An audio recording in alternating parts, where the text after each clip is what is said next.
Hello, everybody, and welcome into the Penny Bloom podcast. What's good? It is I, Colton Robertson, joined by none other than the magnificent Tavares Pennington. Oh, thank you. Of course. It's just your introduction now. Yeah, at this point, I say it every time. Yeah, I figured, get into a It's rhythm. You just say like, the same thing. Now there are worse things to be known as than the magnificent Tavares Pennington. There definitely are, and it's like there's those positive affirmations. Every time we record a podcast, you're just like, we go again. Man, I'm a little happier. And, we're all magnificent in that way. Yeah. We got a good show ahead today. I know last week I said we were going to watch Snowpiercer this week. I lied. We're not watching Snowpiercer. Well, we did watch it. We're just not recording on it. Yeah, exactly. But also, if you follow us on Twitter at Penny Bloom Pod, you would have learned this information. I tweet what movie we're going to be reviewing the week before. There you go. So you can watch it, and then we can talk about it. Bada bing, bada boom. So follow us on Twitter at Penny Bloom Pod. Today, we are going to be talking Batman and Robin to begin our Batman binge. We're watching a bunch of Batman movies. Yeah, because we decided, why not? Yeah, that's how we make most decisions. We both grew up loving some Batman. We figured, why the fuck not? Why not? So we're going to watch a bunch of Batman movies. This week, it is Batman and Robin from 1997, starring George Clooney and Chris O'Donnell. Yes. Solid film. Yeah, you'll see our review later. Film. Then after that, it's been a while, so we're going to go over our top 10 favorite movies. This is an ever-changing category for me and Tavares alike. We revisited our lists from months ago, and we were like, I don't know. Those are great movies. Obviously, some of my favorites of all time, but are they the 10? Are they the 10? Yeah, no. So we changed them up a little bit. We added a few movies here and there, and we see what's up. And then we'll top it off with the next episode of The Umbrella Academy. I'm going to do an episode review, breakdown, all of the above. What will that be? Season 2, episode 5? Yeah, I think that's where we were. That's what it looked like. All right. 5 or 6. No, 5. It's 5. It's 5. Yeah. Season 2, episode 5, The Umbrella Academy. All right. Should we roll that new tape, that new theme song? I think we should. It's kind of nice. I dig it. Enjoy. Welcome to the Penny Bloom Podcast. Ain't another place that has got more bombast. Romp past your mom, dads, listening to Tomcats, talking everything that make you sad. We don't want that. We're here to make you smile. Put your mind at ease. Peace, love, and bloom, and always praise Keanu Reeves. This what we about. This some weeding now. We'll talk until we can't no more, and then we peacing out. All right, let's go. Penny Bloom Podcast. It's the Penny Bloom Podcast. Penny Bloom Podcast. It's the Penny Bloom Podcast. Penny Bloom Podcast. Penny Bloom Podcast. So for today's part of the Batman binge, we watched Batman and Robin, a 1997 classic. Yes. It was something. Yeah. I loved this movie when I was a child. When I was a kid, this was always just like the peak for Batman until, of course, Christian Bale came along. But I was just like, that Batman, it just left a good impression on me. I had it on VHS. Me too. Whenever I think back to Batman from my childhood, the live action version of Batman I always remember is George Clooney's. Yeah. And Mr. Freeze is Arnold Schwarzenegger, and nobody questioned it. And Uma Thurman's Poison Ivy. Those are all strong characters right there. Yeah. I mean, Arnold Schwarzenegger's Mr. Freeze was probably the corniest superhero villain of all time. Arnold Schwarzenegger has such an interesting career because he's never, to me, been that great at acting. Oh, no, and but he never pulls was. Some huge-ass roles. And I mean, that's just kind of what he does. There were parts in this where they were supposed to be laughs from what Schwarzenegger was saying. Yeah. But then, it's 1997. When it came to comedy and Schwarzenegger, it was more like people were laughing at the way he talks. Yeah, and that's kind of sad. That just upsets me. And now it doesn't hit the same in 2020. I don't think as it's supposed to. Wasn't Arnold Schwarzenegger like the governor of California or something for a time? Yeah, I forgot about that entirely. The fucking governor. The governor of California. That is wild. Like, what kind of career is that? Like, oh yeah, I did weightlifting for a while. I was an actor. I was the Hulk. I was a Terminator. I was the Terminator. I was the governor of California. Yeah, and then I was Iceman. Then I replaced Donald Trump on that reality TV show about being the boss of people. Oh my God, he did. God, what a career! What a career! Man, quite the guy. Quite the guy. But yeah, one of my favorite things about these different versions of Batman movies are the different versions of the characters themselves. And one of the characters that we're most familiar with, obviously, Batman. Compared to some of the other Batmans, how do you feel about George Clooney? Oh, I mean, dude's just slick as hell. Like, you can't not want to be that man, and like, that's perfect for any Batman character. Oh my goodness! While we were watching, I was like, "This man's just he's too Bruce Wayne." Just too fucking Bruce Wayne. And like, maybe not Bruce Wayne enough in that he's almost too slick. Yeah, like, he's too fucking cool, and he almost seemed not emotionally closed off enough to be Bruce Wayne. Yeah. But I mean, this wasn't the point of that movie.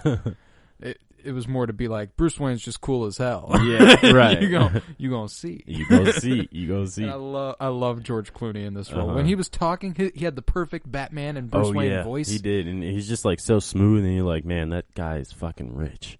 You gotta be rich to be that cool. He's gotta have money. You just had to have had money your entire fucking life. It's absurd that man's about to turn 60. 60. George Clooney's about to turn 60. Gosh. Man looks not a day over 42. No, not a day. Not a day. Not a day. I remember when he turned 50, honestly, about 10 years ago, and I was like, 50? 50? Are you for real? Like, 50? Really? There's always one of those every once in a while. You're like, wait a minute. What's even crazier is now, like, it's probably one of the first few people who I can, like, celebrities who I'm like, damn, I remember 10 years ago when they turned 50, right? And now they're about to turn 60, and I'm like, wait a second. Wait a minute. Time's moving. Another one of the characters that we are wildly familiar with in the Batman universe is Robin. Yes. How do you dig Chris O'Donnell's version of Robin in this movie? I mean, he was a little annoying at times, but I guess that was kind of the point of the plot. I mean, he kept getting under the spell of Ivy's love pheromones. Yeah, and I was just like, dude, you gotta give it up, man. You gotta. And my favorite part of the movie was when Batman was laying it out for him. He was like, all right, man, you know what she's doing. She's doing something that is pitting us against her, fighting for her, and I don't even get it. Like, I don't understand why, but I love her. I want her. And he's just like, don't you get it? And he's just like, yeah, I get it. She doesn't fucking love you. I get it. She wants me, not you. You're like, dude, Robin, shut the fuck up. I swear. But like in general, like that's kind of just like the mark of this movie is that it's almost hilariously corny while still being like a legitimate Batman movie. But that's kind of I guess a dynamic that they have to have for a comic book movie, right? Especially made in the 90s. And especially Batman and Robin.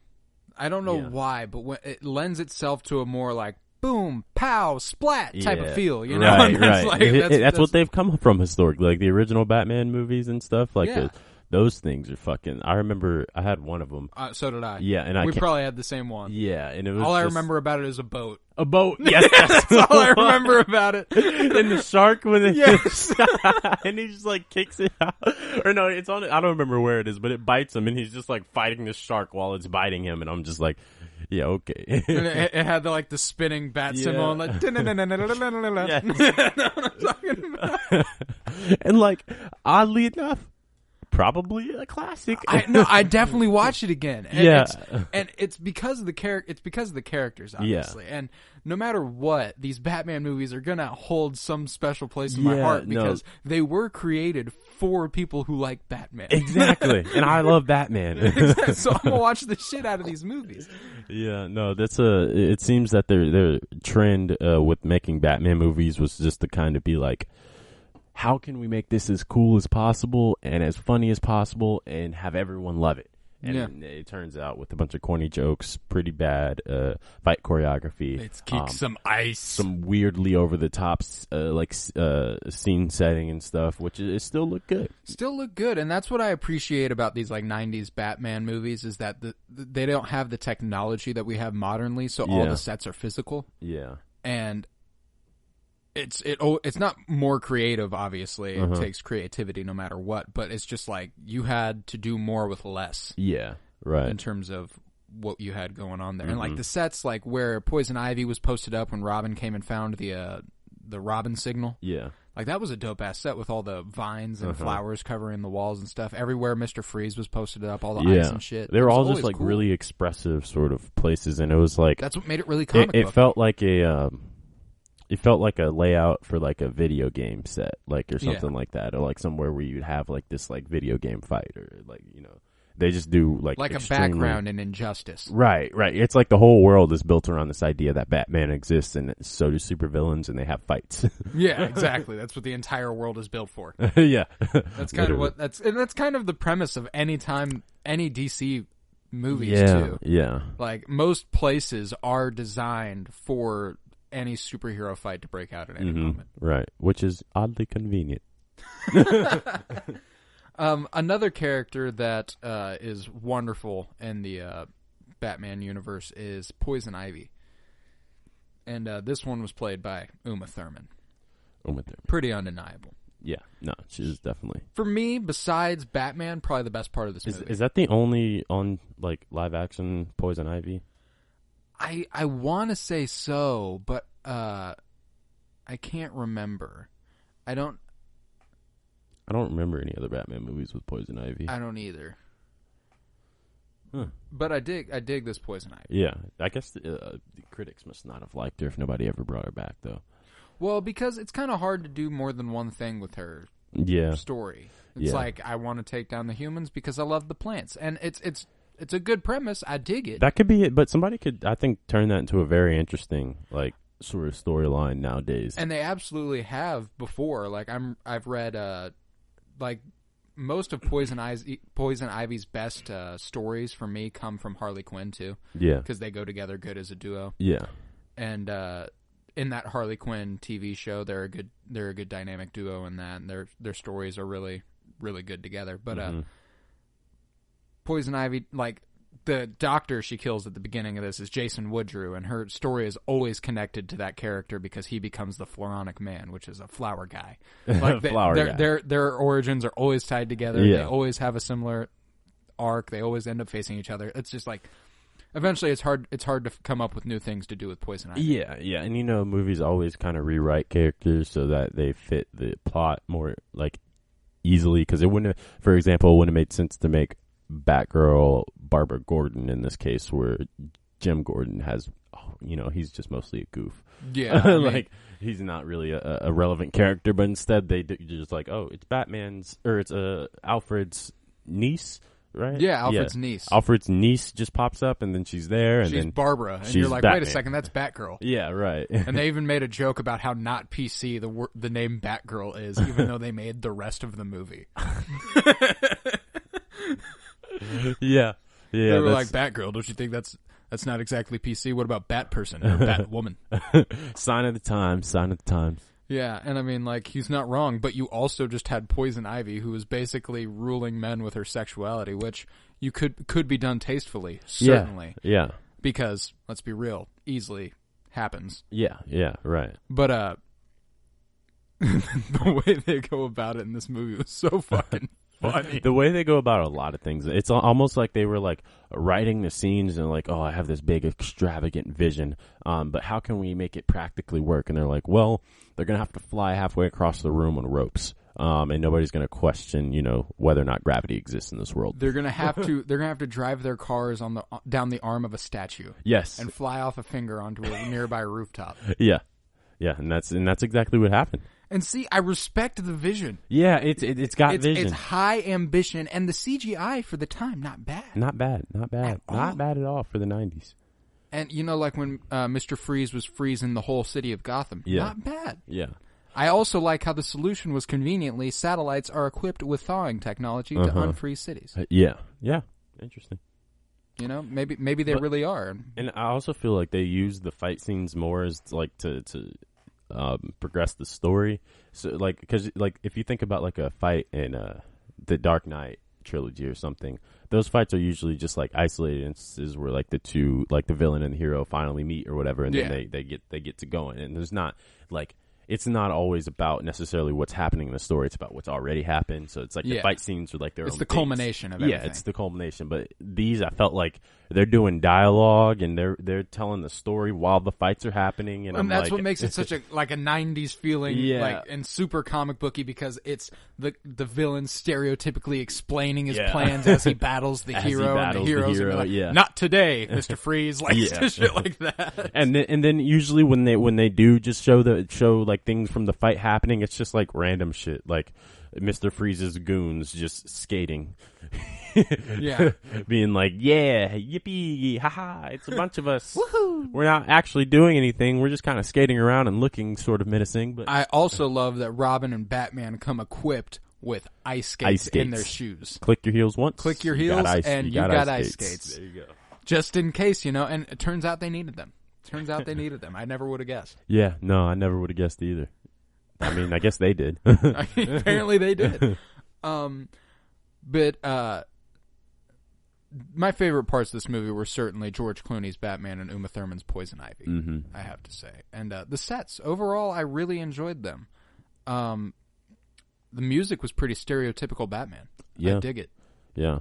I think they did a good job also kind of like in a like, and this is not to say this is the best writing that I've ever seen in a movie or anything. Surely it's not. But I think that they did, like, at least they did exactly what they wanted to. Yeah, they didn't completely alienate the goal of the plot. Like, they still, it got there. I think it got there maybe 30 to 45 minutes too late. But dude, this movie was 45 minutes longer than it really was. And I mean, like, I get it. It was fun. It was a fun movie to watch, and it made me nostalgic as hell. But like, I'm like, dude, every fight scene could be 15 minutes shorter. Yeah, right, exactly. But they were still telling a fresh story about Batman. I feel like that, like, you don't really see too often. For sure. It's like him dealing with sort of like Robin, and then him dealing with Alfred, and those aren't like normally things that I've seen in Batman movies. It's usually focused more on the villain, but this one was also focused kind of on the Bat family, I guess you call it. Yeah, it's an interesting aspect of it, because you don't see that with Batman too often, the focus on the Bat family with Batgirl, Robin, and Alfred. Like at the end when Alfred's like, you did it. Oh, you did it. And they all hug, and you're like, this is really not what Batman's usually about. Yeah, it's usually not. And I think that lends itself to George Clooney being Batman. Yeah. The way we were talking about it doesn't seem like he's as emotionally closed off. It's because he's George Clooney. Everyone fucking loves Clooney. that guy. Yeah. You can't hate him. You can't. You just can't. So, I mean, like, it's a fun movie. I enjoy watching it a lot. Yeah, it's definitely a fun movie. I don't know if I'll need to revisit it anytime soon, but probably not. Probably not. Maybe another 10 to 15 years. Probably, and I'll be like, oh man, this reminds me of when I was 5 and when I was 20. Yep. Good movie though. Honestly, if I had to rate it, probably 5 out of 10. I'd go 5 out of 10. That's probably safe. It's an enjoyable watch. And superhero movies are always in their own kind of category, because they can never be good as a legitimate movie. I feel like because they're not writing their own story, they're just kind of trying to mold a different one that's already written in comics to fit on the screen, right, to make sense on a screen. So it's like they're not really working with top-notch storytelling to begin with, but for what they had, I think they did a good job. I think they did making too. It interesting. It was solid. It was solid enough. After this, we're going to do the Dark Knight trilogy, right? Yes. Dark Knight trilogy. That's a fucking good one. Yes. We're going to go Batman Begins, The Dark Knight Rises. The Dark Knight Rises. So Batman Begins next. You'll see that. Yes, indeed. There's a part in the Harley Quinn series where Batman is hurt for a while, and then he comes back, and he's Batman's in the Harley Quinn series? Yeah. He pops up every once in a while. Wow. It's not about him or anything. It's just he's there every once in a while. And he's like, well, you disinfect the bat suit, Alfred, and then Batman Returns. The name of a Batman movie. Yeah. And then he's like, sir, there's also one thing we need to do. He's like, we'll do it. And then Batman Begins. Again. Oh, that's great. It's a funny ass series. And it's again. But yeah, especially with stuff with Poison Ivy, because she's one of the main characters in that show. You see all the spin-offs they do with there's a lot of commentary on their old movies with that series, and it's very, very entertaining. That's funny. But yes, next, Batman Begins. then The Dark Knight, then The Dark Knight Rises. Bada bing, bada boom. Batman Binge, baby. Bye. And we just did it because we're feeling it. We did. Just because fuck it. Because fuck it. Why not? Amen, brother. Next segment is our top 10 favorite movies of all time. Very difficult. Very difficult. Is extremely hard. It's not easy. And that's why it's so easy to do over and over every few months, because it changes. You really got to plunge the depths of your movie watching experience, Joshua. You really do. Like, people like us, we've watched a lot of movies. A lot of movies. Like, I'm movies I don't remember. There has to be movies I don't remember watching, and that's crazy. Yeah. Like, I've watched hundreds of movies. Do you think we've reached watching 1,000 movies in our lifetime? Not quite. That would, because, well, that'd be so much time. How many? They say 10,000 hours is to become an expert on things. I don't think I've watched 10,000 hours of movies. Well, if we have, this is the perfect podcast for you to be listening to. Yeah, but I mean, I don't know. I've watched hundreds of hours worth of movies. Yeah, hundreds, at least. I hope to make it to the thousands by my mid-20s. Yeah, that's the plan. I'll get there. But, you know, and there are always those constants in your top 10s. Mm-hmm. I have a few at the top that are just like, they've always been there. Yeah. They're hallmarks of my top 10, but there's always 5-ish that are like, you know what, maybe not. Yeah, they float in and out. Yeah, for sure. So, me and you, we had 4 in common on our list. Yeah. And these are not in any particular order. These are just 10 of our favorite movies of all time. So we had 4 in common, which says quite a lot about me and Tavares in terms of how many movies we've watched. These 4. Coming to have 4 These 4 of our top 10 favorites. So, my what I consider number 1, and I have considered number 1 for years, is on both of our list. The Breakfast Club. Yeah, no, that's a classic in its own right. You know, I mean, it started the whole. Well, it didn't start the whole character study thing, but it changed how well the message could be done. Yeah, I mean, and there are just so many. That's the groundwork for fucking so many stories. Oh yeah, no, it is. And as soon as I watched it, I was like, that was just like one. You know, like when you watch movies in school and you're like, wait a second. Yeah, like that shit was fine. That was a good ass movie. Yeah, you're like, I was looking for, and I watched both, The Breakfast Club and Interstellar at school for the first time. I watched Interstellar at school for the first time in physics class. Yeah, Mr. Heidi. No, Mr. Dorsch. Oh shit. Wow. And it was the best thing we did in his class. But, like, that's awesome. Like literally, like, the fact nothing against Mr. Dorsch. Actually, one of the greatest teachers I've ever had, but, man, physics was just not going to get in this one. No, not in my brain. Were you in AP Physics? I was. Oh, fuck. It was the worst decision of my life.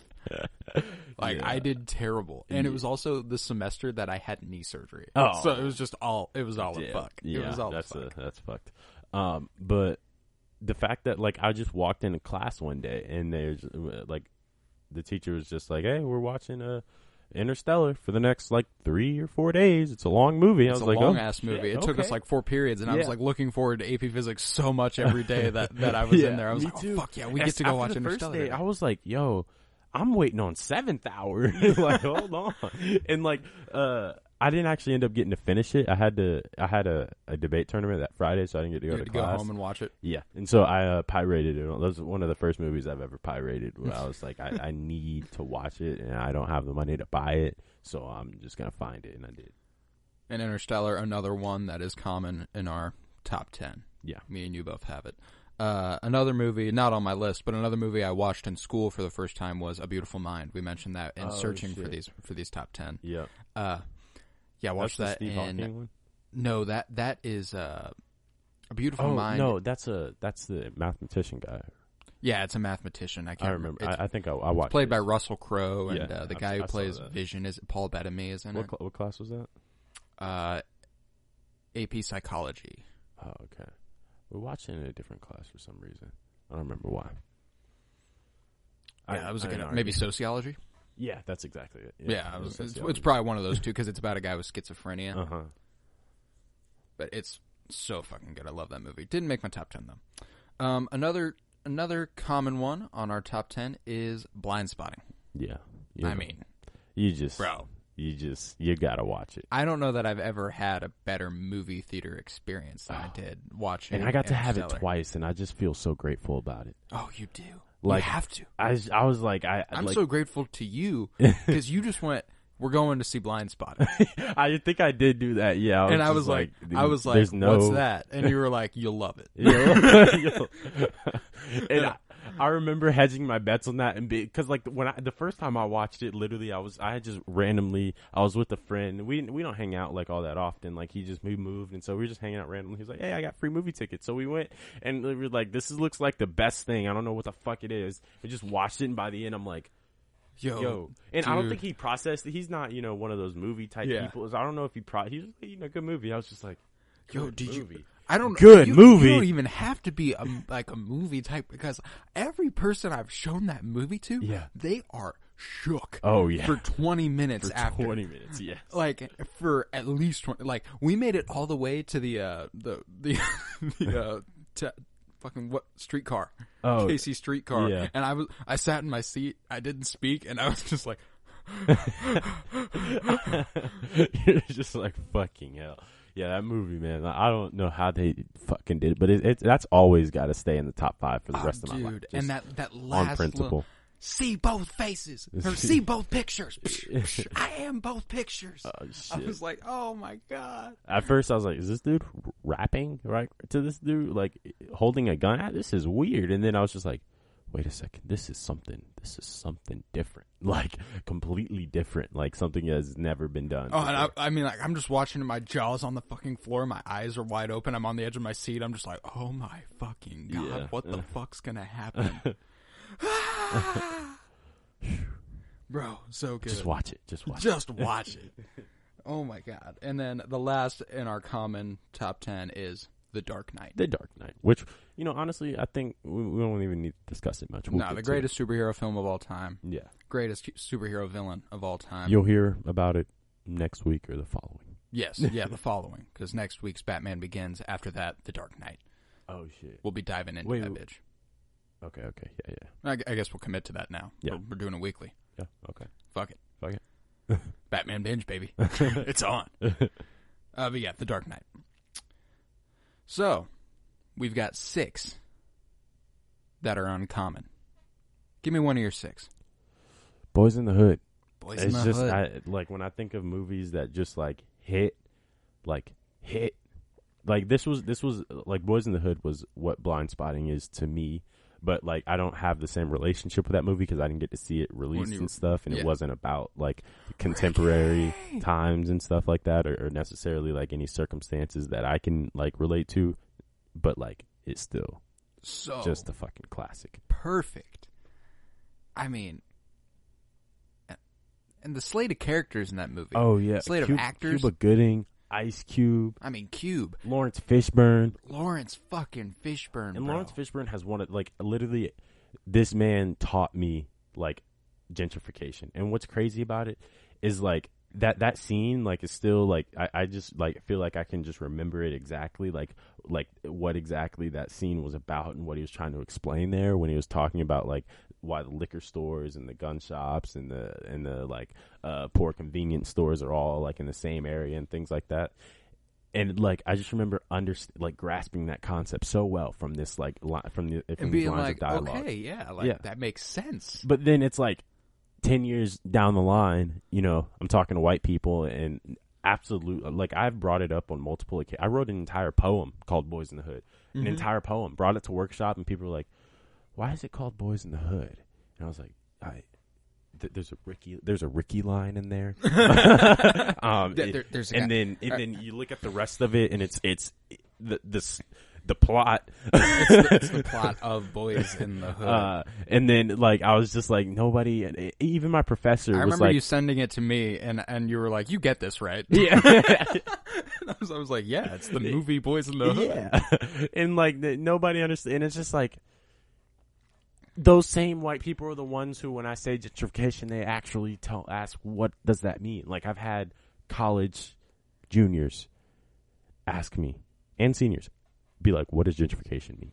Well, and that's the thing too, is that it should be a known concept. Yeah. But it happens so often and so widespread that it's just like, for white people, that's just like a part of it. Yeah. Expansion. Yeah. Like, no, that's a fact. They feel morally ambiguous on it because you tell them, hey, they're moving out poor minority communities to build, your fancy rich luxury apartments that they can afford, raising property taxes, also meaning that they can't live in the district because like their property taxes have increased. And so like they're like, well, but the way that capitalism works, and you're like, yeah, that's the point. That's the fucking problem. That's the point. That's the fucking problem. See, and that's always what it comes back to. Always. It's always, but that's how capitalism works. That's always the nail in the coffin. Yeah. That's always the final argument. It's like, you're telling me that's just the way it works is your final argument? That's just the way it works. If that's just the way it works wrong. And that's a valid thing to say. Exactly. Man. But yeah, Lawrence Fishburne from Boys in the Hood taught us all that. The guy. Especially Tavares. Because I remember that's kind of how I connected with Blind Spotting too. Mm-hmm. I mean, not the first introduction to gentrification or anything, but still like one of the better broke down versions of it on screen I've ever seen. Right. And they always do it through dialogue. Like there are specific scenes that you remember like of what they Kill said. Kill a hipster, save your hood. Yeah. Like it's just like what you say in a movie is so fucking important. So important. I mean, we're here how long has it been since Boys in the Hood came out? That was 90. That was 90s at least. It's almost 30 years later, and we're talking about Boys in the Hood in the context of today. That's how important movies are. Yeah. Literally. That's absurd. I'll go with my next one. I don't have anything none deep like that. Wolf of Wall Street. Hey, no. I mean, we could always get into capitalism based off Wolf of Wall Street as well. But those dudes are just Wall Street gangsters, Yeah, you can't not fuck with them, they're just doing their thing. And they suck. They're scum. Yeah, they're the worst. They are the worst. But you watch them and you like them. You like them because you're like, man, they really just don't give a fuck. And there's always a little bit of you that wishes you were more like that. Yeah, but I was actually amazed by that movie and its cast and like how it's astounding. Like that was just like a really deep, like in terms of how well they like took a true, mostly tragic story and made it into this party, and then the sobering message was just like really well done. Oh, it was uncanny. Because like uncanny, you just sympathize with Jordan Belfort. Like and you're just you like shouldn't. You shouldn't. You're shouldn't. Like you're really going about this the wrong way, but you're like, man, I'm rooting for you for whatever reason. You're fucking awesome. And that's the point too about like all these Wall Street dudes was they were all scrappy as hell. Mm-hmm. Like you root for underdogs, and all these dudes felt like underdogs, even though they were already rich as fuck. You got to think too. Maybe it has to do with this idea of let me sell you this pen. Because it's like you think about like people who are in a business major, like don't they have like this reputation of kind of being like these like kind of like cocky, I don't know, just like sort of a little too slick, like they're just like. I think there are specific business majors that can be like that. Yeah, but like there's that stereotype within the business community. Yeah. I feel like, or just in general business. Yeah. Not even just business majors, just fucking business. Yeah, right. And I think Jordan Belfort was just really fucking good at it because even for as much of a dick as he was, he could still sell you that pen. He could sell you that fucking pen, bro. Like that part at the beginning where he finds his little the penny stocks place, and he goes and he's on the phone, and everyone else is just fucking terrible at selling these stocks. They're just like. And then he gets on the phone. He's fucking fired up. He's talking to them. He's like, "I'll tell you what," and he sells them like $5,000 worth of this penny stock. and he gets 4,999 of it because that's how this shit works. And everyone around him's just like surrounding him like, holy fucking shit, this guy's a god. And he's like, add some passion to your life. Do drugs. And that part at the beginning where he's breaking down his drug routine. Yeah. Like what he does in a day. And you're just like, Jesus fucking yo. And Christ. this dude's still not dead. Oh, yeah. He's still kicking. He's still kicking. And he's like free. alive and well. Yeah. And free. And free. Not in prison. Not in prison.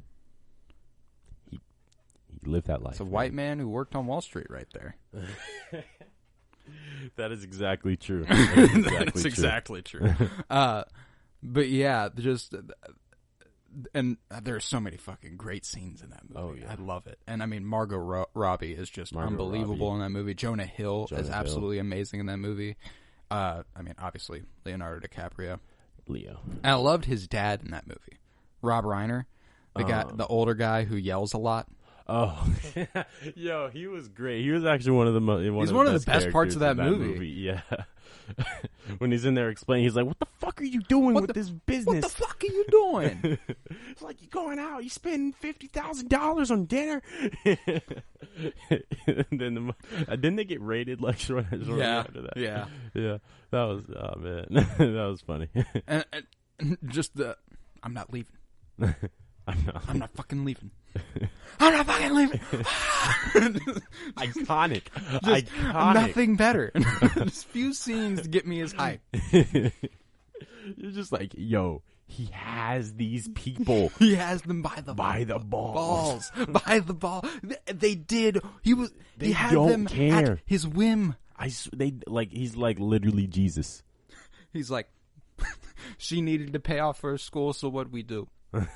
Paid her $20,000 to cut off her hair. like what? Oh my god, that's just awesome.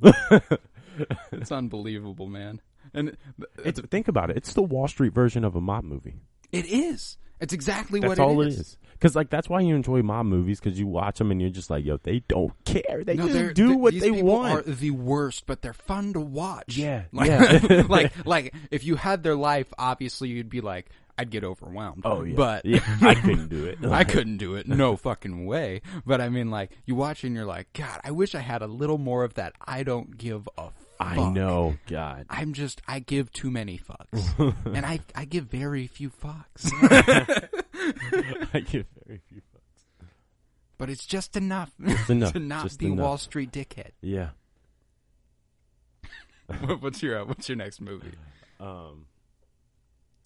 Next I have I Am Number 4. I Am Number 4. And this is the bottom 5, so these are really just the movies with highest pure enjoyment, for me. Nostalgic value, entertainment value, just story value to me personally. But I didn't read the I'm Number 4 books until after I watched the first movie, because I watched the first movie and I just thought the concept for like this sort of I guess superhero, or I don't even know if not even a superhero really, because they don't like save people. That's not any part of like the idea there. It's just these aliens who have powers and are on Earth and are being hunted. And it was just, I don't know, it was one of those like stories that just, you were just like, man, I like this. I was like, this is fucking dope. Like, this is dope as shit. I have no complaints. I read all the books except the last one, just because by the time the last one came out, I was like a senior in high school and I just wasn't really visiting young adult fiction anymore. Yeah, it's kind of beyond it. More into nonfiction. even to finish a series. Yeah, like, and it was just a long book, and I was like, I don't know. This is worth my time. Yeah, but all of those books, I find this to this day one of my favorite book series ever written. Like, just a good ass story. I never connected with I Am Number 4 that way. I watched it a couple times when I was like, I'd guess 14, 13, 14, around that age. I remember the first time I watched it over at a friend's house, and I liked it.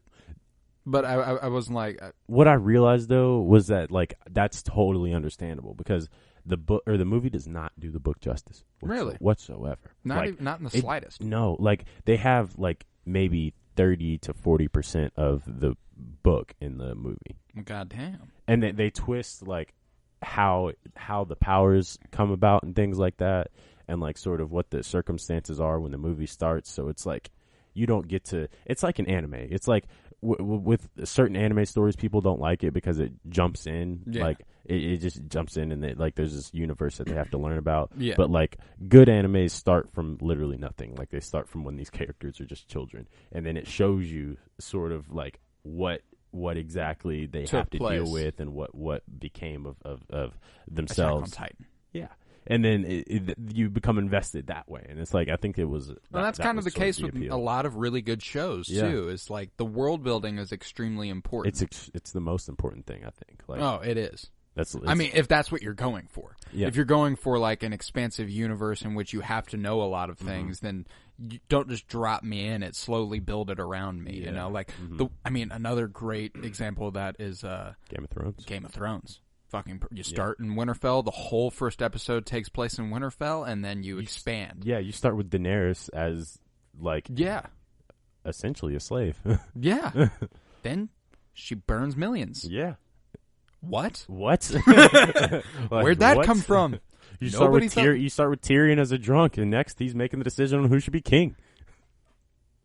You see Bran get thrown from a building. He becomes king.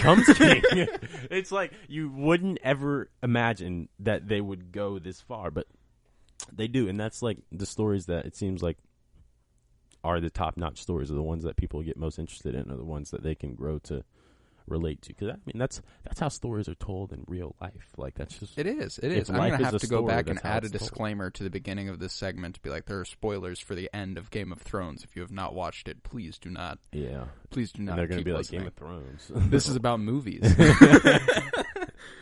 Yep. Well, it got there. Yep. But yeah, I mean, Game of Thrones was a perfect example of that. Yeah. What's your next movie? My next movie is Once Upon a Time in Hollywood. I actually did think it was that one. Yeah, yeah. Because I said it's not the Pulp Fiction movie. Pulp Fiction. It's not the Quentin Tarantino movie I usually go with, which is Pulp Fiction. Which is Pulp Fiction. But I went with Once Upon a Time in Hollywood this time because I recently rewatched it, and I was like, why am I even kidding myself? Yeah. I like that a lot more than I like Pulp Fiction. Oh, yeah. Yeah, no, I think it was an easier story to grasp than Pulp Fiction because you don't get much. You get more out of just, like, seeing what is happening. But at least when I watch Pulp Fiction, I'm not going to lie, like 30, 45 minutes in, I was like, okay, this is cool and all. What is going on? What the fuck's happening? Yeah. I'm like, why? Who are these people?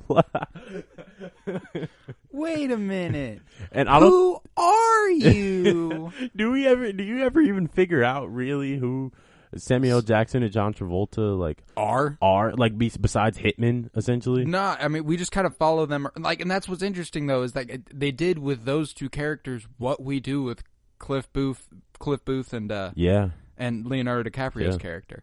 Like we just kind of follow them around and what they're doing for a while. That's Tarantino. That's what style. Tarantino does. And this is a good example of someone who drops you into a world that's built and is just like, deal with it. Yeah, literally. But maybe that's why you like Once Upon a Time in Hollywood, because you didn't have to deal with that so much, because this was the one that was set in real reality. Or it's based on reality. Yeah. I mean, it's an alternate history. Yeah, alternate history. I mean, it was an easy time period to grasp. You're dropped right into this golden era, the end of the golden age of Hollywood. And just like, all right. Probably one of your more favorite. Easily one of my favorite eras. I was just looking at your headscarf, and I was like, yeah, headscarf. It's all you need to know. And then right from the bat, you're like, okay, so 60s. Yeah. But yeah, it's a good ass movie, and one of the weirder things about this movie though is that Quentin Tarantino has like a real deal foot fetish, and it comes through. Really? Yeah. There is a lot of women's feet in this movie. Interesting. I didn't notice that. Like when Margot Robbie goes and sees the movie with Sharon Tate in it, she puts her feet up. And she didn't wear shoes on her way to it, walking there, and then she walks up and she puts her feet up in front of in the on the seat in front of her, and the bottom of her feet are all dirty and shit, but her feet are up the entire time she's watching that movie. Then all the hippie girls never are wearing shoes. That's true. I think I attributed that to them being hippies, but I definitely see what you're saying. No, I mean, like, Quentin Tarantino's a weird guy. Quentin Tarantino is a strange cat, for sure, no doubt. But yeah, it's a good-ass movie. To make Inglourious Basterds, you kind of have to be. I mean, to make Quentin Tarantino movies, yeah, you kind of have to be. You have to be Quentin Tarantino. You have to be. Because I don't think these movies come from anywhere else. I need to watch. There's one Quentin Tarantino movie that I haven't watched. It's like the Deadly Seven, or no? It is like it has like it's like it's a Western. The Hateful Eight. The Hateful Eight. Deadly Seven.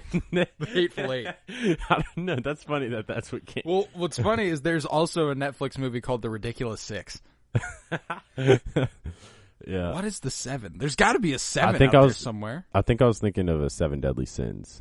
That makes more sense. Yeah. Weird. But yeah, I also have not seen The Hateful Eight. I'm not really into Westerns, but I've always felt like, I should try it out. And that's the thing, though, is like I like a lot of stuff that's Western influenced. Mm-hmm. So it wouldn't surprise me at all if I went and watched Westerns and was like, you know what, I dig this. But like, yeah. I have no motivation to go back and watch these old-ass Westerns with racist-ass dudes in them. Yeah, that's really the biggest turnoff. It's like, God, I just know all the people involved in making this hated everybody but white people. Everybody but white men. Yeah. But yeah, that's Hollywood. My next one was Goodfellas. Goodfellas. Okay. Goodfellas. That one, I remember. I don't know if my mom ever actually let me watch it by the time I did, but she always loved that movie. And then I was like, I always wanted to watch it, but she never would let me for obvious reasons. Yeah. And then I think I just like snuck and watched it. Just a good ass mob movie, man. Great like for an introduction to mob movies, I was like, that's the pinnacle. This is fucking because that's like dope. The mob movie. Like, yeah. No, besides like Godfather. Yeah. And like now that I've been watching Godfather, I'm like, Goodfellas and Godfather were trying to accomplish two very different things, but they're each very important in their own right. Like it's and like for a while, mob movies all kind of blended together for me. I was just kind of like, the stories seem to be the same. Like, but they're really not. Like they're not. They're just not. Like, and obviously that's the common sense will tell you that. But I just had to prove it for myself. Well, and that's kind of like how most genres work for me too. Is like I have certain shows or movies set up to be something in my head, and I'm like, I'm okay. I don't need to watch that. I've seen about all I can in that sort of vein, you know. Yeah. And then you go and watch it, and you're like, holy shit. I have not seen anything in that vein. Yeah, I guess that was not at all what I was expecting. Yeah, like when I started Sopranos, and it wasn't like I knew Sopranos was going to be good. Don't get me wrong. I've never heard a single bad thing about Sopranos, but I was like, you know what? I'll watch it one day. Yeah, I'm not in a hurry to get around to it. And then I watched the first couple episodes, and I was like, holy fucking shit! Yeah, people weren't lying. Yeah, and this show. This isn't even as good as it gets. And it's really not, but I just like Sopranos was like they were really they were really smart about how they wrote that show because they made it focus a lot on like sort of the psychological like things about being a mobster. It seems like the first season so far is based around Tony's visits to his therapist's office. The whole show is the whole show is based. The whole show is based upon that. That's awesome because I really love that setup. Exactly, it makes everything feel like it's him telling his therapist what's going on in his life. Exactly, and so like it's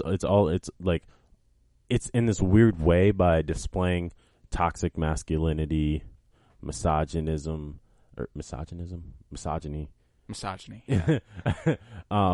And just like, general, just evil criminal activity and like the thought processes behind it. Well, there's a lot of psychological evaluation to be done in this too. Like I mean, I'm not the one to make it because I don't know enough there, but I mean the obvious shit between Tony and his mother. Yeah. I'm 4 episodes in and I'm like, dude. You gotta at least watch until season 2, episode 6 or 7, I want to say.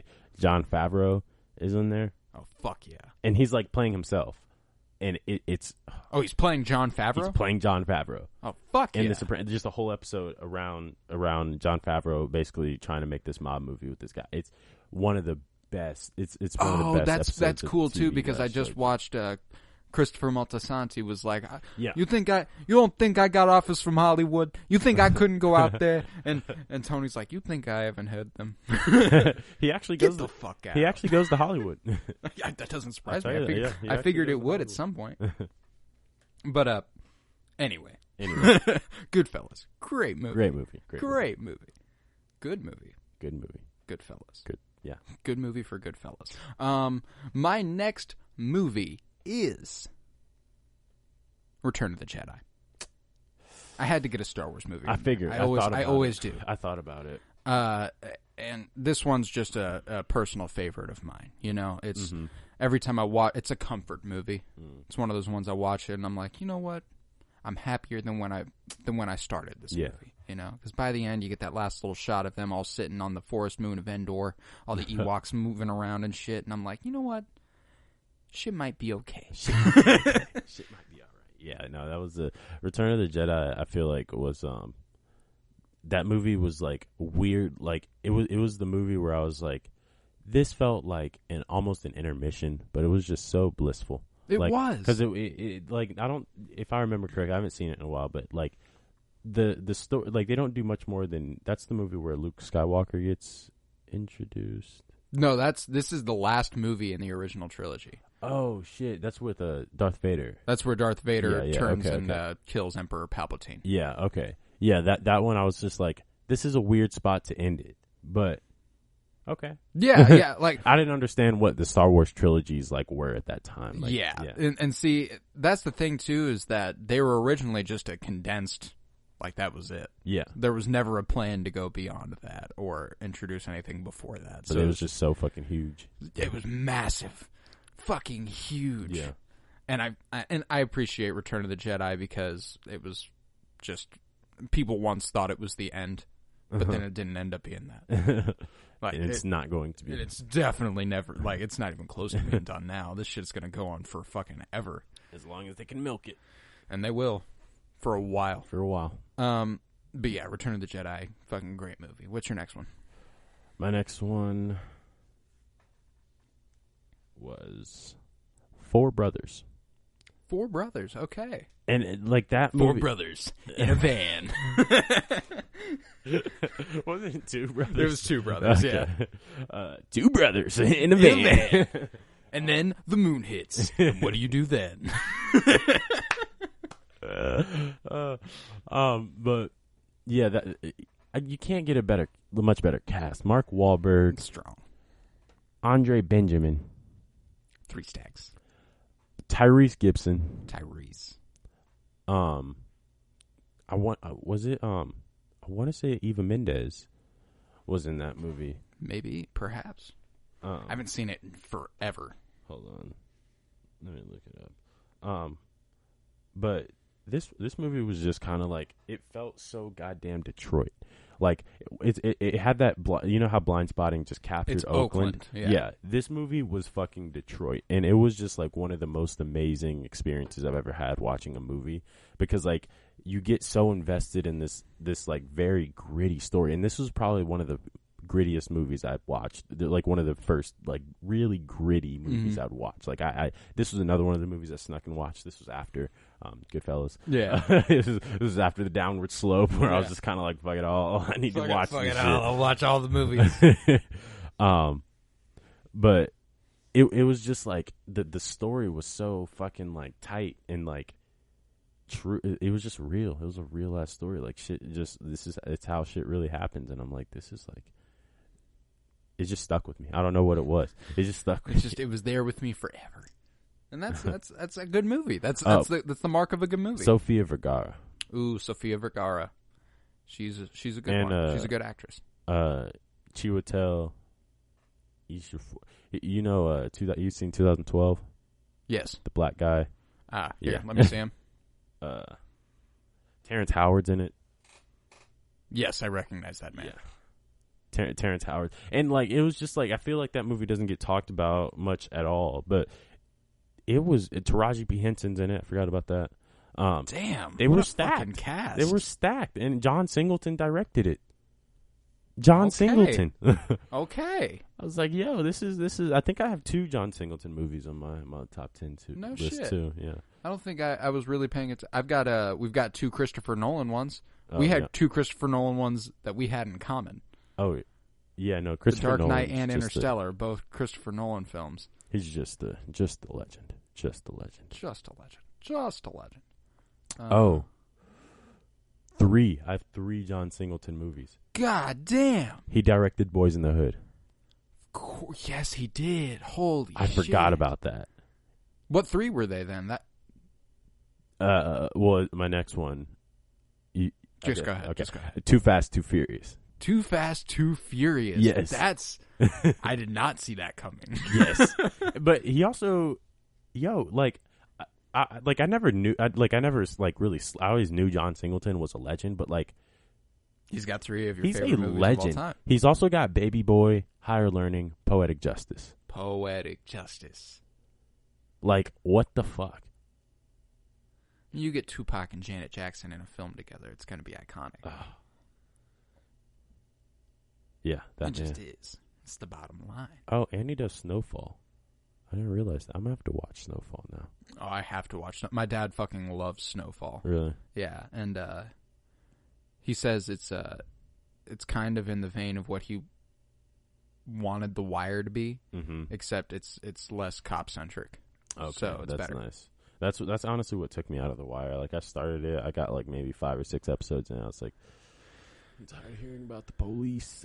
Yeah, because like they portray the police as the protagonist, but the entire time you're like, I kind of want Stringer Bell and them to fucking pull this shit out. I swear to God, yeah. I kind of want them to keep ruling these streets. Like, man, okay, they're kind of hustling, like.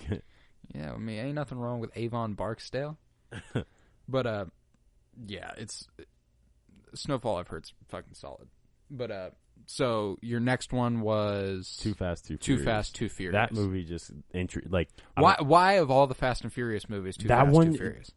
Paul Walker, Tyrese Gibson, Eva Mendes, Vin Diesel. No, he wasn't in that one. Wait, what? Yeah, he wasn't even in that one. He was in the first one, and then he was out of the second one, and then in like I think he was in. There's a Fast and Furious movie without Vin Diesel. Yeah. Wow, I do not remember Too Fast, Too Furious then. Yeah, no. Ludacris was in it. Of course. We gotta watch this movie, honestly. Then, we ought to watch the Fast and Furious movies if we're being for real. Why is that? I guess I know why it's never occurred to us, but like at the same time, we just got to set up it's due. We just got to set up like just fucking movie nights over the next several weeks. Just like fucking Dark Knight trilogy. Fucking couple Fast and Furious, couple Fast and Furious, couple Fast and Furious, couple Fast and Furious. Honestly, after like 5, we can stop. Yeah, it's like. But I've told the story about Fast and Furious 7 on the pod before, right? Yeah. The time I went to the movie theater and cried on my date's shoulder. Oh, actually, no, we got to watch 7. Yeah, you got to. You got to. 7. But Paul Walker really solidified his case for me with Too Fast, Too Furious, because coming into it, I was the same way. I'm like, Vin Diesel isn't in the fucking movie? What the fuck? Like, and then I was like, wait a second, Paul Walker is a legend.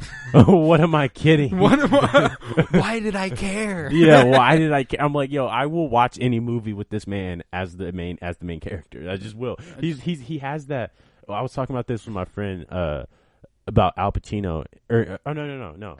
I was talking about this with my friend about. Yeah, Al you were Pacino, talking to me about. But Al I was also Pacino. talking about George Clooney with you. Yes, he has that same swagger. Like, he's just like fucking like everything he does on screen. You're just like, I would be you. If I had the option, I'd be you. I would be you. Like, you just. There's only one other guy that I can think of immediately off the top of my head who, like, just not even in movies, or in movies as well, but like just in life, Jason Momoa. Jason Momoa. If I could be any man, it'd be Jason Momoa. Yeah. I mean, look at that fucking guy. And listen to that fucking guy. He's just a fountain of positivity. Fucking man. That guy is just the guy. Okay? He is the guy, and like you're like, oh, is he gonna be scary? And he's just like the fucking nicest human being you've ever met. Oh my god, guy's just the best. God, he's only second to Keanu Reeves. Yeah, there's another one. Yeah, I mean, but that's like none of us can attain that level, you know? Fair.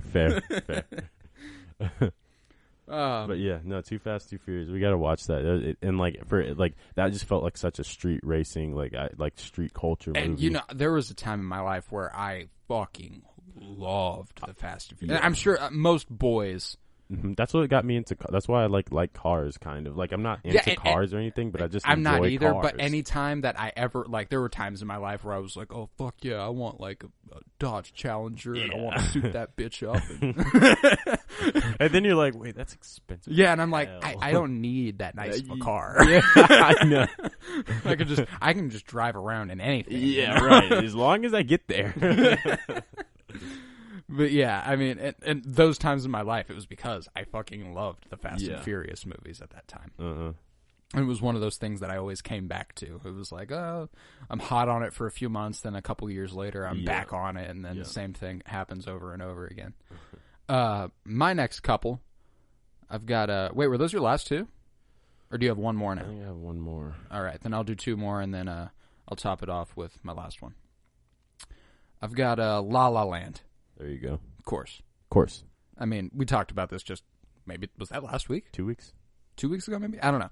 We talked about La La Land relatively recently. I talked about all the reasons I fucking love it. It's a phenomenal film. Yeah, and honestly, it was a struggle not to put it in my top 10, but I just felt like for where it came in my life, I had to show respect to other movies first. I get you.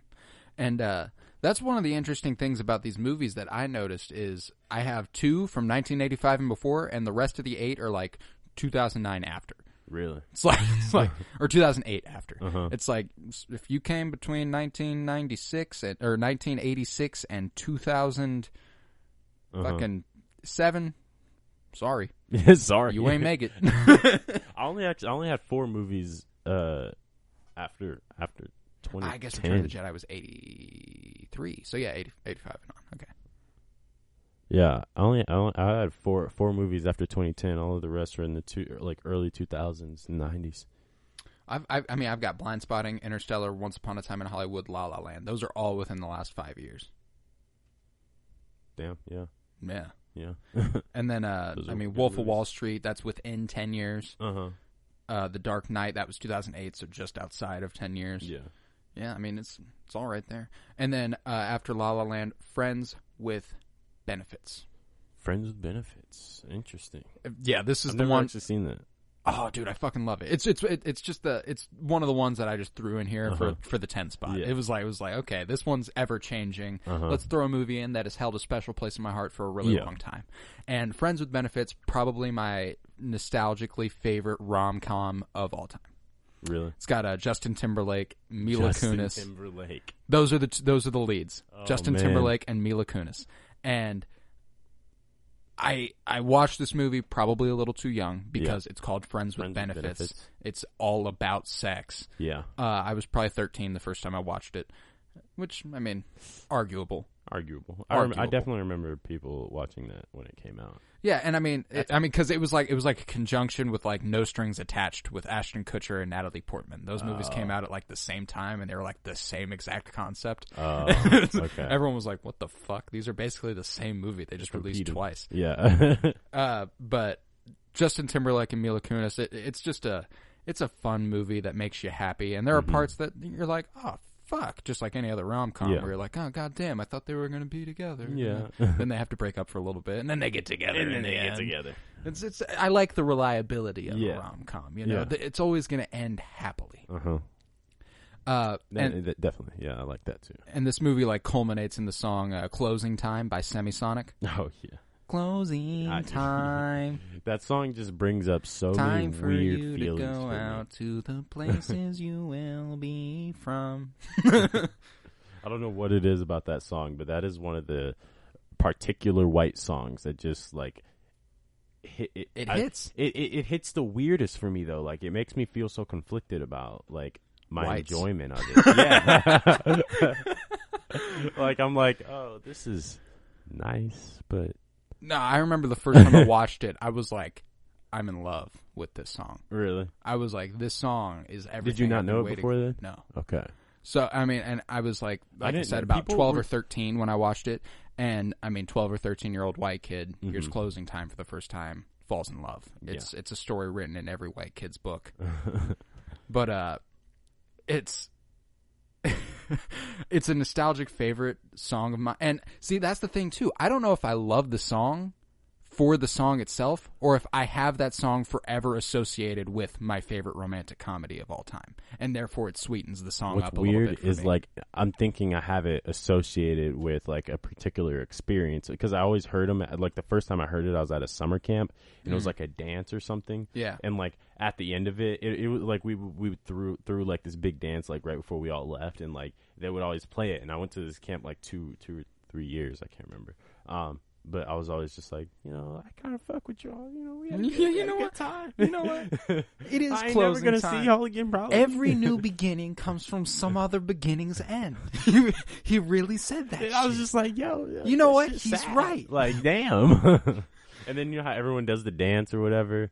Yeah. Yeah, and then I was just like, this well, is... and that's, they do like a whole flash mob at the end of a Friends with Benefits to that song. Oh, okay. So, like, it's one of those, like, it's a romantic comedy. And they even make, like commentary on how basic of romantic comedy it is. Really? Yeah, like they're like, oh, I wish life was more like this. Like she's watching a romantic comedy and she's like, I wish life was more like this. Yeah. Well, you know, you end up with the guy, a flash mob breaks out, beautiful pop song starts playing, and then that's exactly how the movie ends.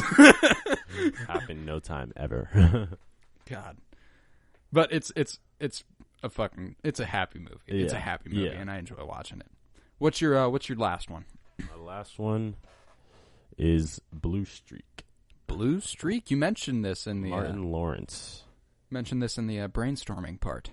Yeah, no, I got this. This is a '99 film, but Martin Lawrence growing up was just like the funniest comedian I had ever seen. Oh, I mean, I'll never forget watching Welcome Home, Roscoe Jenkins when I was little. Death at a Funeral. Yeah. You remember Death at a Funeral, bro? Yeah. God, that shit killed me. Oh, my God. And, like, it just the concepts and, like, he had a particular goofiness that I just think, I don't know, like, people, like, I feel like adults kind of look down on Martin Lawrence's comedy, but I still just find him fucking hilarious as fuck. And it's because his comedy is kind of, he's the Black Jerry Seinfeld for me. Mm-hmm. In that, like, his comedy is timeless, and it's like just oriented for everybody. Yeah, it's just like really no matter what, it's gonna appeal he's just to a you. Funny motherfucker. Like, yeah, I don't know how to say it. Like, he's just hilarious. Like, everything this man does, I'm just like, oh man, I would not have thought to do it that way. That's funny. that's fucking funny, Martin. Yeah, but that movie has Martin Lawrence, Luke Wilson, and Dave Chappelle. Whew. That's a strong 3 right there. Yeah, and they guide most of the movie. Dave Chappelle's the king of comedy. Yeah, Dave Chappelle. And his character in that movie is, like, really outlandish, and it's just, like, it's a good fit for Dave Chappelle. Like, they have one of the funniest, like, one of the most comedic scenes I have ever watched. We should honestly watch that after this. But where he's, like, Martin Lawrence is in an alley holding a gun at him, and Dave Chappelle's like a crackhead. Yeah. Yeah, it's just hilarious. Dude, I haven't watched that movie in forever. That movie has, like, always been one of the ones where I'm like, what's the funniest movie I've ever watched? And I'm like, I got Blue Streak. Now he has another one called National Security that's also up there. Oh shit! You know what? That just rang like a really strong bell in the back of my mind, but I cannot see it. Like it's not. It's hilarious. That movie was so. It was with the white cop, kind of has a square face. Yeah. Yeah. It's such a just unlikely. He was from. Oh no, I don't remember where he was from actually. Remember that movie with Raven Simone and him, like Road Trip or whatever? Yeah. That was a Disney movie, I think, wasn't it? Oh, was it? I think so. It wasn't bad. I know he was older in that one, so he was, and it was. It definitely was a Disney movie because he wasn't joking the way that he would in that movie he made. How about Black Knight, where he goes back in time in his Jets jersey? And he fights like in the medieval times. Oh, I don't think I've seen that one, but I've definitely heard of it. It's probably it's in the Batman and Robin vein with one of the best stupid movies I've ever seen in my life. Oh, Steve Zahn. Yeah, it is the guy I'm thinking about. It's the guy from Daddy Daycare. Ah, okay. The nerd guy, white guy. Oh, dude, that just rang another bell in my head for a different old comedy called Saving Silverman. Holy shit! Fucking is hilarious. Steve Zahn is. Yeah. And then it's also got Jason Biggs and just a few other random people. Jack Black, just funny as fuck, super dumb. He's hilarious. Like honestly, he's really underrated. Oh, dude, so fucking funny. My last one. Scott Pilgrim versus the World. Scott Pilgrim versus the World. Yeah, I honestly kind of forgot that one snuck up. I forgot that about that movie. Yeah, it's just it'll always be one of my favorites. You know, I mean Brie Larson, Michael Cera, fucking Mary Elizabeth Winstead. It's just it's stacked. I saw something about how Brie Larson auditioned for the role that what's her name got. Yeah, Mary Elizabeth Winstead. Yeah, they which makes sense. I think that was a good choice. Oh yeah, definitely. They made the right move there. And the chick who plays not Brie Larson, the other one. She plays Huntress in Birds of Prey. Oh, okay. Yeah. And she's solid in that role as well. But Scott Pilgrim vs. the World is just fucking phenomenal. Yeah. I've talked about it so many times on the podcast. I don't really need to talk about it now. Just a unique ass movie. It's so original. I'm kind of disappointed how long it took me to realize that Lil Uzi based his cover art on Scott Pilgrim. Well, and Lil Uzi versus the World. Yeah.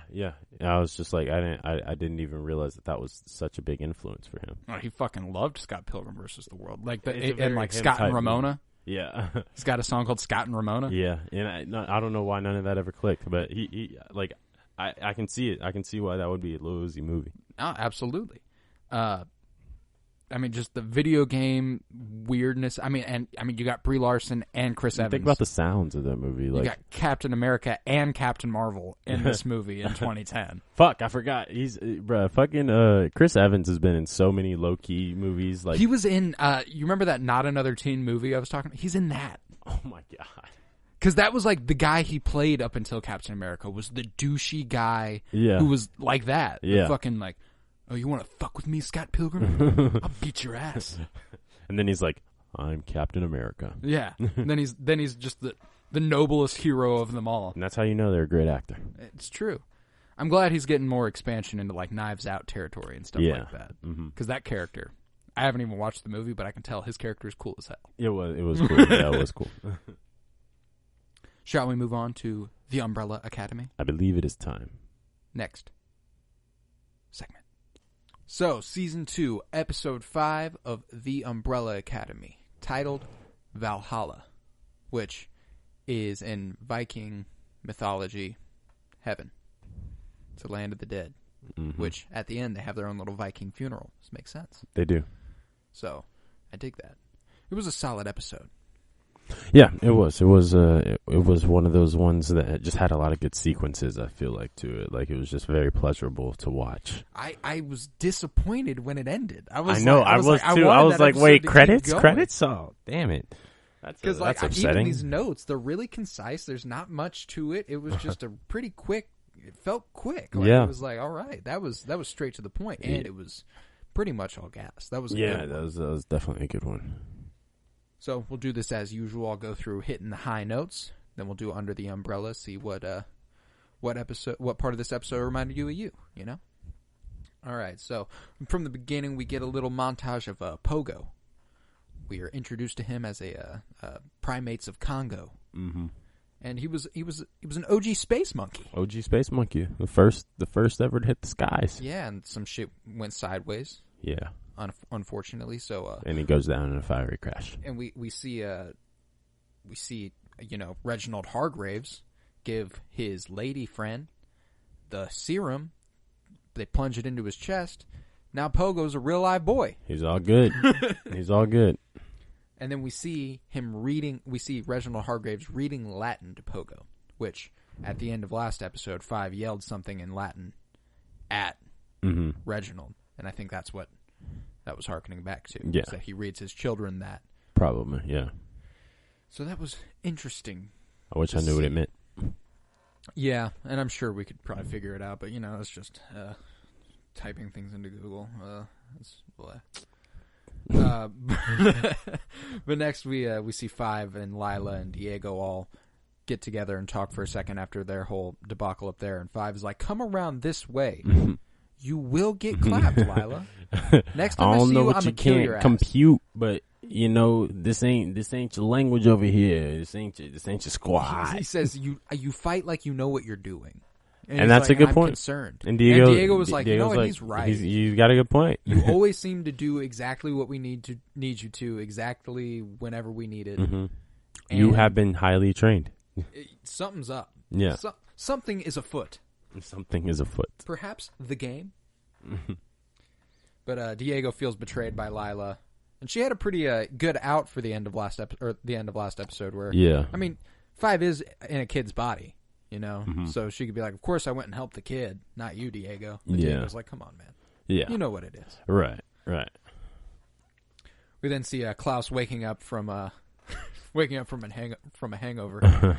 And Ben asks him, how many times are we going to do this before you actually start to get better? And he's like, I'm thinking of a number between 11 and 25. And I love Klaus. As long as possible. And then Allison's like, what ghost are you talking to now? And he seems to be hiding Ben. For some reason. I don't know if he's just fucking with Ben or if he's purposefully hiding I don't think he's fucking with Ben. Like, well, I don't know. Maybe he is, but... Yeah, I don't know. There's a couple questions that I still have throughout this season. Yeah, and he tells Allison that she needs to go ahead and drink with him after all that's happened, after the shit that's gone on the last couple days for her. And she sits next to him, and they go over what's been going on a little bit. And then she takes his flask, throws it away, and is like, "We're gonna make the good shit." Yeah, I've got a blender and much better booze. And Klaus is like, I love you so much. And Ben's just sitting there like, fuck, nobody is going to help this guy get better. Yeah, well, that's just how it goes with family, especially. Yeah, it's like, well, you're fucked up. Let's get fucked up together. Get fucked up. We then cut to Sissy and Vanya waking up together, which was sweet. I fucking love Sissy and Vanya. Not a great episode for Sissy and Vanya. No, not at all. In fact, the worst episode yet for Sissy and Vanya. Definitely. But it starts on a high note. I really enjoyed the scene with them laying in bed together, and they're talking about running away together, which at the time was really fucking nice. And then later she's like, it's just morning time. Fucking A, Sissy.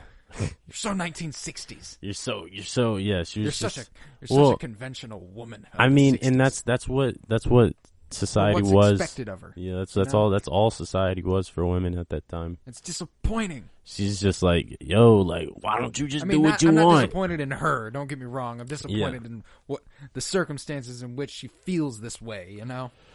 Yeah. It's disappointing. But then we see Carl came back home early. He's pulling up the driveway while they're in bed together. And I was like, oh, damn, this is going to go bad. The entire episode, I was just anticipating Vanya killing Carl. Oh, yeah, me too. Do you think that happens at some point this season? I don't know, because I don't think she has that capacity right now. But see, that's the thing. She never really did. It was when she lost control. Yeah. I was afraid multiple times this episode she was going to lose it and just be like, and just like snap his neck. Yeah. Yeah, I don't know. I'm still interested to see. It would kind of suck though if that's how they go about the end of the world again. Is that Vanya loses control? Yeah, it's like, I wouldn't want that. She's always got to fuck it up, huh? That's just not good character development. Yeah, right. You know? Like I'd imagine that's where they're gonna guide us, but it's kind of a red herring, and something else happens, and she actually ends up being like the one to stop it. Yeah, I'd be willing to bet, just because this seems like more like that type of show. Mm-hmm. But you never know. It might just fuck with us and be like, nah, Vanya did it again. But then after that, we cut to Luther, Diego, and Five all having it out for a second. Like, you fucked up. Oh, you fucked up. But you also fucked up. We all fucked up. And we're all stuck here, and the world's going to end. And in this conversation, Luther decides to tell them, hey, I've already seen Dad. What? You're just now saying this? He took a nice long bus ride back home to Reginald Hargraves, and he plans to tell him he's his son. I know this sounds crazy, but I'm your son. He tells a very powerful man that he knows everything about him. Which he definitely doesn't. And it's like, even so, it's like, dude, do you know how absurd it sounds? Yeah. Like, if you show I know up everything and go, about I know you, everything about you to a guy like Reginald Hargraves, he has you fucking whacked. Yeah. Yeah, that's just how that works. Straight up, yeah. He would be the type to just be like, well, how the fuck did you find that out? And Luther's just the type to not think shit like that through. Yeah. And then his dad absolutely shits on him. He's like, yo, I would never have kids. And plus, look at you. Why would I ever have you as a kid? And I'm like, Jesus Christ. Oh, that man. was brutal. Why wouldn't he just be like, you're an alien? I think that's a good example of something he doesn't know. Yeah. He doesn't know everything about his dad. Wait, do the kids not know that? I don't think so. I think How do they just we think know he's that? an eccentric billionaire. How do we know that? Comic books. For real? Yeah. They never say that in the show. Seriously? Yeah. He might not even actually be an alien in the show. He might just be an eccentric billionaire in the show. But I like the theory that he's an alien. I always just treated it as that was it. Like he wasn't. That's how he could do all the amazing shit. I don't know. Huh? Interesting. I wonder if they'll explain that maybe this season. We got a really good quote during the scene where Luther goes, "At least he didn't shank my ass." And Diego goes, "Nah, bro, he shanked your heart." He shanked your heart. But this is when they decide, yo, in episode 5 here, let's get the Umbrella Academy back. Yeah, right. And I was like, finally. And then we get Luther with his, I can handle it. He stuffs his face with eggs about meeting Allison. Again. That man had to cook like 12 eggs. Like that was ridiculous. And then our next scene, we're back at the farm with Sissy and Vanya, but Carl's being a complete douchebag, as per usual. And he's coming on to Sissy a little too strong, very, very 1960s husband-esque. Yeah. And, sadly enough, not just 1960s husband-esque. It's not rubbing Vanya the right way. She's like, you know what? I might fuck this dude up because Sissy's really not into this, and she keeps saying that. Yeah. I'm gonna beat his ass. And I was like, fuck yeah, Vanya. Fuck his shit up. Yeah. The operation buzzer is going off real loud because Harlan's playing it, and then she gets so overwhelmed she just breaks and she snaps, she like cracks the glass. And they're like, oh shit. They're like, oh shit, what the fuck was that? And Harlan... What was going on here? Harlan seemed to know what the fuck was going on. He grabbed her hand and was like, yo. Was it just like a I'm here for you because you've been here for me sort of thing? Or do you think there's something there? I don't know. I'm not sure if they meant it like sort of as just he kind of picks up on weird emotional cues and like, but I'm not sure what they want there. He was aware of something though. He noticed something happen. For sure. We next go to Lila and the handler, and they have a nice little discussion about how Lila has been kicked out of the family, and she feels like she's being shortchanged by her mom. Like, what the fuck's going on? You're not telling me shit. And she's like, straight up, bro, if I was going to tell you shit, I'd tell you shit. But guess what? Shit's working just fine, and I ain't telling you shit. I ain't telling you shit. So I'm going to keep not telling you shit. God, she is not a nice person. Not really. And then she's like, okay, Lila, did you get the knife for me? So she got Diego's knife. This comes back into play later in a big way that could go very easily overlooked if you're not thinking about it. Yes. And in this scene, we learned that Handler's not working within the commission at all anymore. She's doing something on her own. But we still don't know exactly what it is. Yeah. We just know it's not with the commission. They're always very ambiguous about her motives. Yeah. And I kind of like that. I like the mystery surrounding her. I'm looking forward to what's to come. We next go to the family meeting, where Vanya has just shown up. And I think we're to assume 5 just went and picked her up and then brought her back, and that was that. Diego asks her, where would you say you are on a scale of 1 to ending all life on the planet? Because she's not in a good place. Like, guys. She's not in a good place at the moment. And Vanya handles everything so chill till shit gets... Until she can't hold everything down blows anymore. gasket. Yeah. Yeah. They mentioned that multiple times in this episode. Yeah. And then Allison and Klaus show up all fucked up.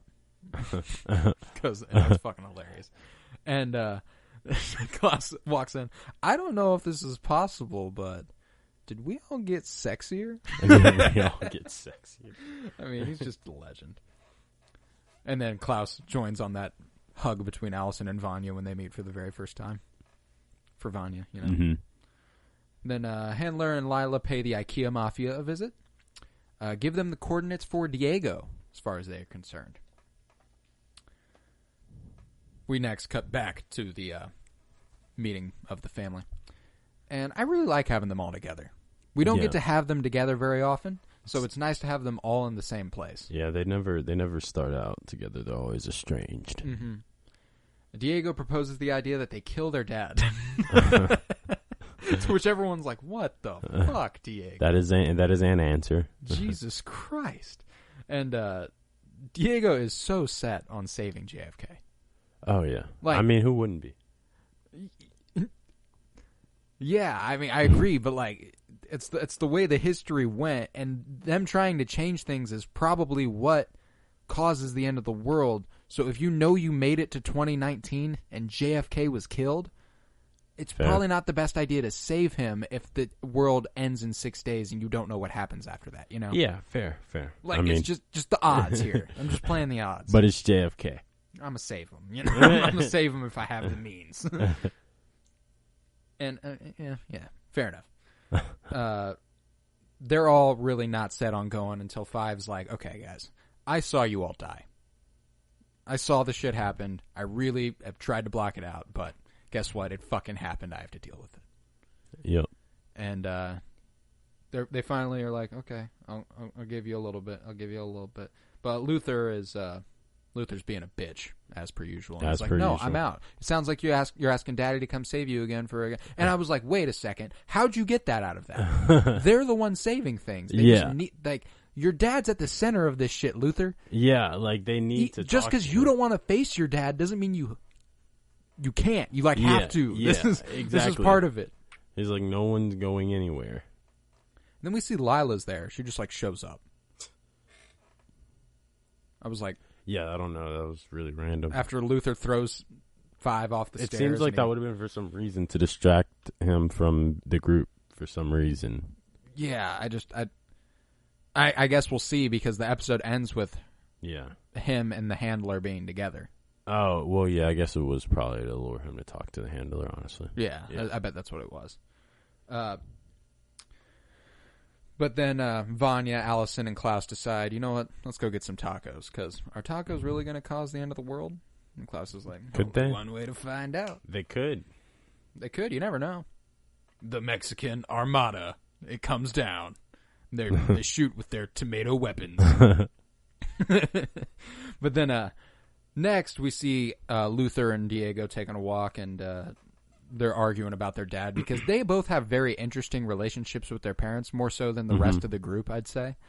And because Diego was like in love with their mom, not in love with their mom, but was a fucking mama's boy, as most children are. But Luther was always seeking their father's approval, and Diego, from a very early age, despised their dad. Yeah, he never liked their dad. It's like so hence his proposal to murder their father in the 1960s. Yeah, he's like, well, you just get it over with. I mean, we're alive now. We don't need him anymore, do we? And then that weird long black car pulls up, and it's that weird looking dude who's fucking creepy to look at. Yeah, and Reginald has invited them to dinner. Those that are after him. Quote. It's interesting. To my pursuers, yes. Very 1960s. Indeed. Then we're with Allison, Vanya, and Klaus in the barbershop, or in the salon, and Klaus is like, wouldn't it be weird if Five grew up all hot? And they're like, ew, we're brother and sister. And Klaus is like, oh, really, Allison? Oh, really? I remember you and Luther all making eyes at each other at breakfast all through puberty and stuff. They can never live that down. Oh, no, why would they? And Klaus makes a very good point. He says, if you have to use the word technically, then you're already in trouble. And that's true. That's usually just a rule of thumb. And they're still getting fucking loaded. They're still all drinking in this salon, which is just hilarious. They just keep getting more and more fucked up. And they start talking about all their different relationships and how shitty they're going and stuff, and how Klaus is holding on to a love from the future who just punched him in the face. Sissy is married, and Allison's husband is fighting with her while her ex-boyfriend, or her ex-love of her life, her brother, is fucking crushed. So, and he's like, the healthiest long-term relationship in this family is when Five was banging that mannequin. Yeah, that was a pretty loving and supportive relationship for the most part. And can you deny it? You Because can't. Vanya's ex-boyfriend's a serial killer, like Klaus points out. And they just breeze right past him. Vanya's like, wait a minute, what the fuck? She's like, what the who was I? Yeah. What the fuck was going on? It's like, yeah, we're asking the same question. But yeah, it really might be the most healthy relationship in the entire family. Yeah. 5 in that mannequin. And then they have their whole dance montage like in season 1, and I was really happy to see that. But the next thing we cut to is the IKEA Mafia marching through the woods. And IKEA Mafia. They stumble upon Diego's knife, which Handler and Lila got a hold of earlier. Yes. And on his way to check out said knife, one of the IKEA Mafia accidentally sets off a tripwire and explodes. Literally. Blows the fuck up. You watch him explode. There's a foot left. And at this point, it was a little unclear what the motives were here. We were like, oh, damn, okay. But by the end of the episode, we understand it's probably to make them angry to go after Diego. Yeah. They're just like, kill someone. Like, kill Diego. Fuck yeah, it. they're just like, just get him. Just get mad, get him. So, like, why Diego? I don't know. I think they're afraid of Diego, honestly. Like, Diego has the most drive to. Yeah. Maybe there's something more to this JFK thing than I'm giving him stock for. Cause maybe it seems like they're in opposition of Diego. Yeah. In a weird way. Yeah. But then we cut back to Lila trying to sneak around and 5 following her, and they come face to face. Lila's like, "Yo, you talked all that shit. What's it about? Come here, kill me, then, bitch." And then 5 transports or teleports and tries to get on her, but she's been trained for that shit. She was ready. She kicked him in the face. I was like, "Oh damn!" But then, they fight for a while. The bad guy remix in the background kind of bangs, as per usual. And during the scene, what is Lila capable of?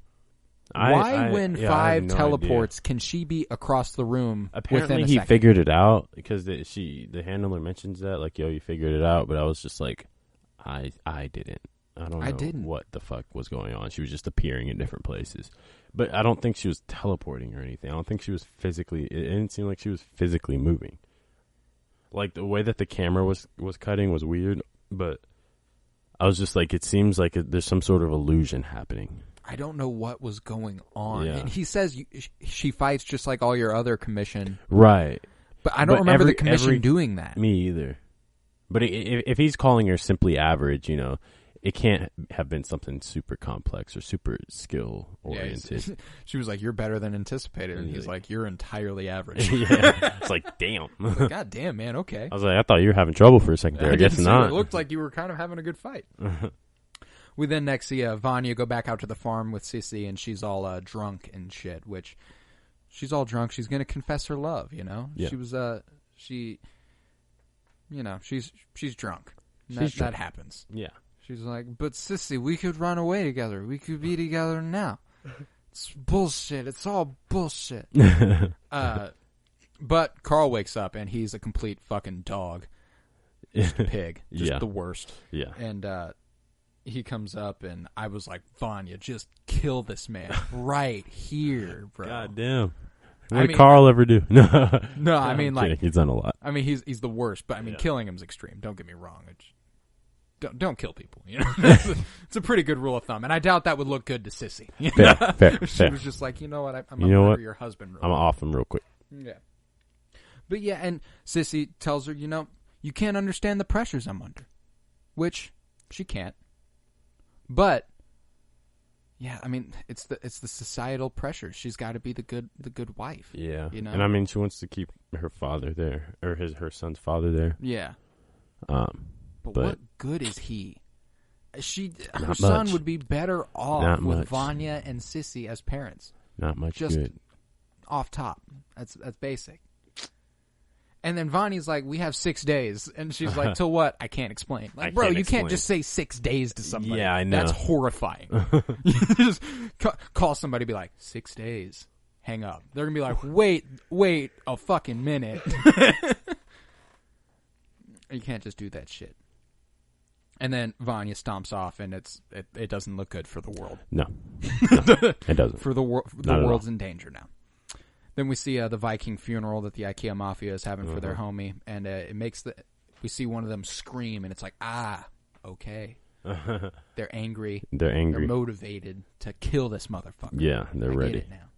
Then we see Klaus face his cult, and we end the episode with Allison finally getting ready to tell Ray everything, as she says.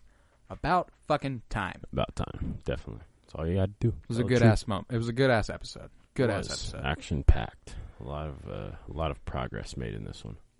Where do you fall under the umbrella? Where in this episode did you see yourself a little bit? Definitely in Klaus's persuasion for Allison to get drunk. Yeah, that was a strong one. That was a strong one. Yeah.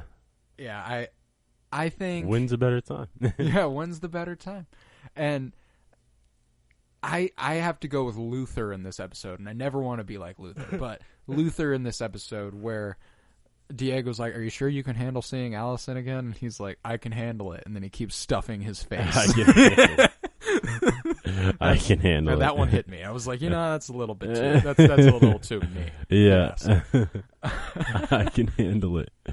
But yeah, it was another great episode of the Umbrella Academy. We will be doing another one of these next week, along with Batman Begins. Batman Begins. We'll always do that one little random segment in the middle. You never know what's going to come. You never know. We'll just do something. You never know. Do something. You never know. But next week, Batman Begins and The Umbrella Academy, Season 2, Episode 6.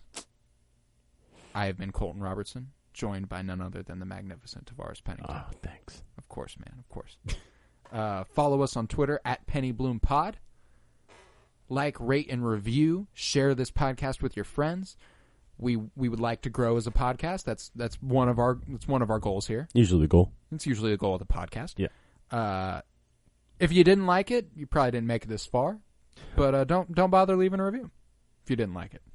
If you don't have anything nice to say, don't say it at all. Okay? Yeah. Unless you're 5. Then say all the shit. Yeah. Praise Keanu Reeves. Peace, love, and blow. Adios.